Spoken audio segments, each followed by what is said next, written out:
Mumbai Indians के खिलाफ आया विराट कोहली और फेफ डू प्लेसिस का तूफान। मुंबई इंडियंस को हराकर आरसीबी ने रचा इतिहास। नमस्कार दोस्तों, स्वागत है आपका एक बार फिर हमारे चैनल में। आज आईपीएल 2023 का 5वां मुकाबला रॉयल चैलेंजर बेंगलोर और मुंबई इंडियंस के बीच खेला गया। इस मुकाबले में रॉयल चैलेंजर बेंगलोर की तरफ से विराट कोहली और फेफ डू प्लेसिस का तूफान देखने को मिला। तो दोस्तों, इस वीडियो में हम आपको पूरा हाईलाइट बताएंगे कि किस प्रकार से विराट कोहली और फेफ डू प्लेसिस ने इस मुकाबले को जिताया रॉयल चैलेंजर बेंगलोर को। लेकिन दोस्तों, उससे पहले आप भी आरसीबी की इस शानदार जीत और विराट कोहली के बेहतरीन परफॉर्मेंस से खुश है तो इस वीडियो को लाइक जरूर करें और साथ ही साथ चैनल को सब्सक्राइब करके बेल आइकन जरूर दबा लें। तो चलिए दोस्तों, जानते हैं आज के इस मुकाबले का पूरा हाईलाइट शुरुआत से ही। तो दोस्तों, आज के मुकाबले में सिक्का उछाला फेफ डू प्लेसिस ने और गिरा भी उन्हीं के पक्ष में। टॉस जीतकर उन्होंने पहले मुंबई इंडियंस को बल्लेबाजी का न्योता दिया। दोनों टीमें अपनी शानदार प्लेइंग 11 के साथ मैदान पर उतरी। मुंबई के लिए रोहित शर्मा तो उनके साथ ईशान किशन पारी की शुरुआत करने उतरे। पहला ओवर रॉयल चैलेंजर बेंगलोर के लिए काफ़ी शानदार रहा, लेकिन दूसरे ओवर की पहली गेंद पर ऋषि टोपले के बेहतरीन चौका लगाया ईशान किशन ने। तो वहीं पर इसके बाद इसी ओवर की चौथी गेंद पर भी एक और शानदार चौका ईशान किशन के बल्ले से देखने को मिला। लेकिन दोस्तों, इसके बाद ईशान किशन ज़्यादा देर तक बल्लेबाजी नहीं कर पाए, जबकि तीसरे ओवर की तीसरी गेंद पर ईशान किशन मोहम्मद सिराज का शिकार बने। सिराज की गेंद पर हर्षल पटेल ने कैच लिया और पेविलियन भेजा ईशान किशन को। ईशान किशन के आउट होने के बाद क्रीज पर उतरे कैमरून ग्रीन। वहीं पर पहला विकेट गंवाने के बाद मुंबई इंडियंस के लिए अब कैमरून ग्रीन से एक बेहतरीन बल्लेबाजी की उम्मीद थी। हालांकि उन्होंने शुरुआत तो काफ़ी शानदार की थी, जब चौथे ओवर की पहली गेंद पर टोपले की गेंद को बाउंड्री लाइन के पार भेजा और एक बेहतरीन चौका बटोरा। लेकिन दोस्तों, इसके बाद इसी ओवर की तीसरी गेंद पर एक शानदार यॉर्कर के चलते वो बोल्ड हो गए और इस आईपीएल में अपना पहला शिकार किया टोपले ने और पेविलियन भेजा कैमरून ग्रीन को। कैमरून ग्रीन 4 गेंदों का सामना किया और सिर्फ 5 रन बनाकर पेविलियन लौट गए। मुंबई इंडियंस को यह बड़ा झटका लगा था, क्योंकि यहां पर कैमरून ग्रीन अच्छी बल्लेबाजी कर सकते थे।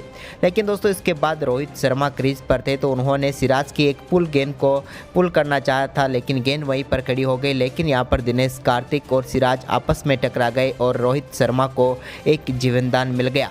लेकिन रोहित शर्मा इस जीवनदान का कोई फ़ायदा नहीं उठा पाए और अगले ही ओवर में यानी कि छठे ओवर की दूसरी गेंद पर आकाशदीप ने उन्हें पेविलियन भेजा और बड़ा झटका लगा। यहां पर मुंबई इंडियंस को रोहित शर्मा सिर्फ 10 गेंदों पर एक ही रन बना पाए।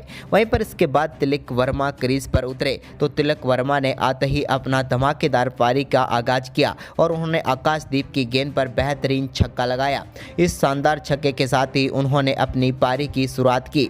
लॉन्ग ऑन के ऊपर से उनके बल्ले से ये बेहतरीन छक्का निकला था। जबकि दोस्तों, इसके बाद 7वां ओवर डालने आए हर्षल पटेल की तीसरी गेंद पर भी तिलक वर्मा के बल्ले से एक और शानदार चौका देखने को मिला। वहीं पर अब बारी थी सूर्य कुमार यादव की, तो उन्होंने माइकल ब्रेसवेल की गेंद पर बेहतरीन चौका लगाया एक्स्ट्रा कवर के ऊपर से। लेकिन दोस्तों, इस चौके के बाद अगली ही गेंद पर वो अपना विकेट गंवा बैठे। सूर्य कुमार यादव का बेहतरीन कैच शाहबाज अहमद ने पकड़ा और सूर्य कुमार यादव, जो कि इस मुकाबले में बड़ा रोल निभा सकते थे, लेकिन उनको माइकल ब्रेसवेल ने पेविलियन भेजा और पहली सफलता प्राप्त की माइकल ब्रेसवेल ने भी। सूर्य कुमार यादव इस मुकाबले में 16 गेंदों पर सिर्फ 15 रन बनाकर पेविलियन लौट गए।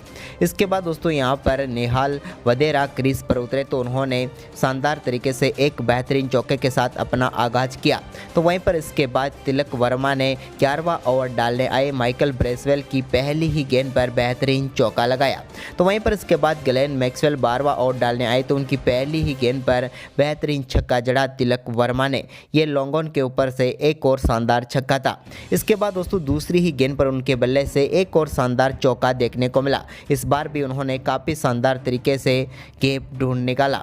वहीं पर इसके बाद दोस्तों, 13वें ओवर की पहली गेंद पर आकाशदीप के एक शानदार शॉट खेला यहां पर तिलक वर्मा ने और विकेट के पीछे काफ़ी शानदार तरीके से चौका जड़ने में कामयाब हुए। तो वहीं पर दोस्तों, अब बारी थी निहाल वधेरा की। 14वां ओवर डालने आए कर्ण शर्मा की तीसरी गेंद पर निहाल वधेरा ने बेहतरीन छक्का लगाया। मिड विकेट बाउंड्री लाइन के पार गेंद को भेजा, तो वहीं पर इसके बाद अगली ही गेंद पर उनके बल्ले से एक और शानदार छक्का देखने को मिला। यह छक्का भी काफ़ी शानदार था। बैक टू बैक 2 छक्के लगाने के बाद वो एक और छक्का लगाना चाह रहे थे, लेकिन यहाँ पर वो गलती कर बैठे और विराट कोहली को कैच थमा बैठे और निहाल वधेरा के रूप में एक और सफलता मिली यहाँ पर रॉयल चैलेंजर बेंगलोर को। और कर्ण शर्मा ने यह सफलता भी काफ़ी बड़ी दिला दी, क्योंकि काफ़ी बढ़िया लय में नजर आ रहे थे। लेकिन इसके बाद निहाल वधेरा 13 गेंदों पर 21 रन बनाकर पेविलियन लौटे। तो वहीं पर नए बल्लेबाज टीम डेविड उतरे, लेकिन दोस्तों टीम डेविड आज के मुकाबले में ज़्यादा कुछ खास नहीं कर पाए और 16वें ओवर की तीसरी गेंद पर कर्ण शर्मा का शिकार बने। कर्ण शर्मा ने उन्हें बोल्ड करके पेविलियन भेजा। टीम डेविड इस मुकाबले में 7 गेंदों पर सिर्फ 4 रन बना पाए। इनसे बड़ी उम्मीद थी, लेकिन ये ज़्यादा कुछ खास नहीं कर पाए। इसके बाद यहाँ पर ऋतिक शौकीन क्रीज पर उतरे तो ऋतिक शौकीन ने एक बेहतरीन चौका जरूर जड़ा, लेकिन इसी बीच यहाँ पर तिलक वर्मा ने बेहतरीन छक्का लगाकर अपना अर्धशतक पूरा कर लिया। इनका ये छक्का काफ़ी शानदार था, तो साथ ही उनकी ये पारी भी उतनी ही बेहतरीन थी, क्योंकि एक बेहतरीन छक्के से उन्होंने अपना अर्धशतक पूरा कर लिया। इसके बाद दोस्तों यहाँ पर 17वें ओवर की 5वीं गेंद पर एक और शानदार चौका देखने को मिला तिलक वर्मा के बल्ले से। तिलक वर्मा अब कमाल कर रहे थे, लेकिन इसी बीच यहाँ पर एक और झटका लगा मुंबई इंडियंस को, और ये झटका लगा हर्षल पटेल की गेंद पर। हर्षल पटेल की गेंद पर बड़ा शॉट खेलना चाहते थे ऋतिक शौकीन, लेकिन ऐसा नहीं हो सका और फेफ डुप्लेसिस के एक बेहतरीन कैच ने उन्हें पेविलियन भेज दिया। यहाँ पर ऋतिक शौकीन इस मुकाबले में 3 गेंदों पर सिर्फ 5 ही रन बना पाए। इसके बाद दोस्तों अब सारी जिम्मेदारी तिलक वर्मा के ऊपर थी, तो उन्होंने 18वें ओवर की आखिरी गेंद पर बेहतरीन चौका लगाया हर्षल पटेल की गेंद पर। वहीं पर इसके बाद दोस्तों यहाँ पर 19वें ओवर की चौथी गेंद पर मोहम्मद सिराज के तिलक वर्मा ने बेहतरीन चौका लगाया। हालांकि इस ओवर में 5 वाइड बॉल डाली थी मोहम्मद सिराज ने, जबकि दोस्तों इस ओवर की 5वीं गेंद पर भी तिलक वर्मा के बल्ले से एक और शानदार चौका देखने को मिला। अब मुंबई इंडियंस का स्कोर 150 रनों के पार पहुंच चुका था। उम्मीद थी कि आखिरी ओवर में भी काफ़ी शानदार बल्लेबाजी होगी, और हुआ भी कुछ ऐसा ही। आखिरी ओवर की दूसरी गेंद पर यहां पर बल्ले से कमाल करते हुए नजर आए अरशद खान। अरशद खान के बल्ले से बेहतरीन छक्का देखने को मिला, और ये छक्का काफ़ी पावरफुल भी था। वहीं पर इसके बाद दोस्तों अरशद खान के छक्के के बाद इस ओवर में उन्होंने अगली ही गेंद पर सिंगल लेकर स्ट्राइक सौंप दी तिलक वर्मा को, और तिलक वर्मा ने यहां पर इस ओवर की चौथी गेंद पर हर्षल पटेल के एक और शानदार चौका जड़ा। जबकि दोस्तों इसके बाद एक 9 बॉल भी डाली गई, लेकिन इसके बाद इस मुकाबले की आखिरी गेंद पर बेहतरीन हेलीकॉप्टर शॉट खेलते हुए छक्का जड़ा तिलक वर्मा ने, और मुंबई इंडियंस की टीम को पहुंचा दिया 171 रनों पर। वहीं पर इस मुकाबले में तिलक वर्मा ने शानदार 46 गेंदों पर 84 रनों की पारी खेली। इस लक्ष्य का पीछा करने उतरी रॉयल चैलेंजर बेंगलोर की तरफ से विराट कोहली और फेफ डुप्लेसिस पारी की शुरुआत करने उतरे, लेकिन दोस्तों दूसरे ओवर की दूसरी गेंद पर विराट कोहली के बल्ले से अरशद खान की गेंद पर बेहतरीन चौका देखने को मिला, और दोनों बल्लेबाजों ने अपनी पारी का आगाज किया। तो वहीं पर तीसरे ओवर की पहली ही गेंद पर जेसन बेरेनड्रॉप की गेंद पर बेहतरीन चौका जड़ा फेफ डुप्लेसिस ने। तो वहीं पर इसी ओवर की तीसरी गेंद पर बेहतरीन छक्का लगाकर उन्होंने अपनी तूफानी पारी में पहला छक्का जड़ दिया। यह छक्का काफ़ी शानदार था, जो कि मिड विकेट बाउंड्री लाइन के बाहर गया। इसके बाद दोस्तों इसी ओवर की अगली ही गेंद पर एक और शानदार छक्का फेफ डुप्लेसिस के बल्ले से देखने को मिला, और बैक टू बैक 2 छक्के लगे, और यह छक्का लॉन्ग ऑफ के ऊपर से था, जो कि काफ़ी शानदार लगा। इसके बाद दोस्तों यहाँ पर चौथा ओवर लेकर मुंबई इंडियंस की तरफ से जोफ्रा आर्चर उतरे, और पहली ही गेंद पर विराट कोहली का कैच करने का उनके पास बेहतरीन मौका था, लेकिन कॉटिन बोल्ट कैच उन्होंने छोड़ दिया और विराट कोहली को यहां पर जीवनदान मिला। लेकिन विराट कोहली ने इसकी अगली ही गेंद पर बेहतरीन चौका आर्चर की गेंद पर खेला। वहीं पर चौके के बाद उन्होंने एक और शानदार छक्का लगाया जोफ्रा आर्चर के इस ओवर की 5वीं गेंद पर, और ये शॉट भी काफ़ी शानदार था, जहां विराट के बल्ले से छक्का देखने को मिला, और आरसीबी का पूरा क्राउड यहां पर विराट के शोर में गुल हो गया। इसके बाद दोस्तों यहाँ पर 5वां ओवर डालने आए पीयूष चावला की गेंद पर एक कैच जरूर छोड़ दिया यहाँ पर विकेट कीपर ने, और जीवनदान मिला प्लेसिस को, लेकिन इस जीवनदान का फायदा उठाते हुए उन्होंने ओवर की चौथी गेंद पर बेहतरीन चौका लगाया। इसके बाद एक बार फिर जोफ्रा आर्चर गेंदबाजी करने आए, तो छठे ओवर की तीसरी गेंद पर विराट कोहली के बल्ले से एक बेहतरीन चौका देखने को मिला। यह भी कमाल का शॉट था जो विराट कोहली ने खेला, और इसी के साथ दोनों बल्लेबाजों के बीच शानदार 50 रनों की पार्टनरशिप भी पूरी हो चुकी थी। वहीं पर इसके बाद दोस्तों 8वें ओवर की दूसरी गेंद पर कैमरून ग्रीन की गेंद को बेहतरीन तरीके से बाउंड्री लाइन के पार पे जा फेफ डू प्लेसिस ने और एक और बेहतरीन चौका लगाया। तो वहीं पर कैमरून ग्रीन के इस ओवर में एक और चौका उनके बल्ले से देखने को मिला और ये चौका था ओवर की 5वीं गेंद पर। लेकिन दोस्तों ओवर की आखिरी गेंद अभी भी बाकी थी और इस गेंद पर फेफ डू प्लेसिस के बल्ले से बेहतरीन छक्का देखने को मिला। यह छक्का विकेट के पीछे था जो कि कलात्मक शॉट के लिए जाना जाता था और इस ओवर में उन्होंने 17 रन बटोरे। इसके बाद एक बार फिर 9वां ओवर डालने आए पीयूष चावला की पहली गेंद पर विराट कोहली के बल्ले से शानदार चौका देखने को मिला। तो वहीं पर इसके बाद दोस्तों यहां पर फेफ डू प्लेसिस की बारी थी। फेफ डू प्लेसिस ने 10वें ओवर की तीसरी गेंद पर ऋतिक शौकीन के बेहतरीन छक्का लगाकर अपना अर्धशतक पूरा कर लिया। कमाल की बल्लेबाजी करते हुए उन्होंने अर्धशतक पूरा किया, लेकिन अर्धशतक के बाद अगली ही गेंद पर उनके बल्ले से एक और शानदार छक्का देखने को मिला, यानी कि एक बार फिर बैक टू बैक छक्का उनके बल्ले से देखने को मिला।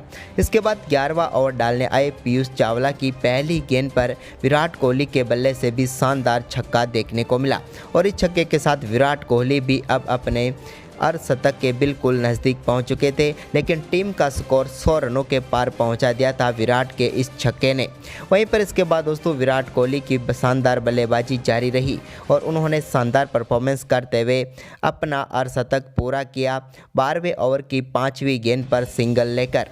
वहीं पर दोस्तों विराट कोहली ने भी अपने अर्धशतक के बाद एक और शानदार चौका जेसन बेहरेनट्रोप की गेंद पर लगाया 13वें ओवर की पहली ही गेंद पर और ये चौका भी काफ़ी लाजवाब था।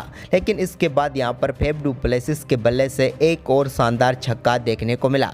ये छक्का भी कमाल का था, जबकि दोस्तों बेहरेनट्रोप के ओवर में ही एक और शानदार चौका फ्लिक शॉट के जरिए बटोरा फेफ डू प्लेसिस ने। इसके बाद दोस्तों 14वें ओवर में जोफ्रा आर्चर एक बार फिर गेंदबाजी करने आए तो यहाँ पर विराट कोहली ने उनकी तीसरी गेंद पर एक और शानदार छक्का जड़ा। विराट कोहली की ये शानदार बल्लेबाजी जारी थी और ये स्क्वायर लेग के ऊपर से बेहतरीन छक्का जड़ दिया उन्होंने। तो वहीं पर इसके बाद 15वां ओवर लेके आए अरशद खान की पहली ही गेंद पर विराट के बल्ले से शानदार छक्का देखने को मिला। लेकिन दोस्तों इसके बाद शानदार बल्लेबाजी कर रहे फेफ डू प्लेसिस के रूप में पहला झटका लगा रॉयल चैलेंजर बेंगलोर की टीम को। एक और बड़ा शॉट खेलने के चक्कर में थे फेफ डू प्लेसिस, लेकिन ऐसा नहीं हुआ और उनका कैच पकड़ा टीम डेविड ने और अरशद खान ने उन्हें पेविलियन भेजा। शानदार 73 रनों की पारी खेलकर पेविलियन लौटे फेफ डू प्लेसिस। लेकिन इसके बाद दोस्तों 16वें ओवर की तीसरी गेंद पर कैमरून ग्रीन ने दिनेश कार्तिक को भी पेविलियन भेज दिया। दिनेश कार्तिक इस मुकाबले में अपना खाता नहीं खोल पाए और 3 गेंदों पर 0 पर ही वो आउट हो गए। लेकिन इसके बाद क्रीज पर उतरे ग्लेन मैक्सवेल ने कैमरून ग्रीन की 5वीं गेंद पर बेहतरीन छक्का जड़ा। तो वहीं पर इसके बाद इसकी अगली ही गेंद पर उनके बल्ले से एक और छक्का देखने को मिला, यानी कि 2 गेंदों पर 2 बेहतरीन छक्के लगाए ग्लेन मैक्सवेल ने और इस मुकाबले को बिल्कुल फिनिश की लाइन पर लेकर चले गए। वहीं पर दोस्तों इसके बाद 17वें ओवर की पहली गेंद पर विराट कोहली के बल्ले से बेहतरीन चौका देखने को मिला, जबकि इसी ओवर की इसी अगली ही गेंद पर उन्होंने लॉन्ग ऑन के ऊपर से शानदार छक्का लगाकर इस मुकाबले को फिनिश कर दिया और रॉयल चैलेंजर बेंगलोर ने इस मुकाबले में धमाकेदार 8 विकेट से जीत दर्ज की मात्र 16.2 ओवर में। तो दोस्तों कोहली की बल्लेबाजी आपको कैसी लगी हमें कमेंट में ज़रूर बताएं। धन्यवाद।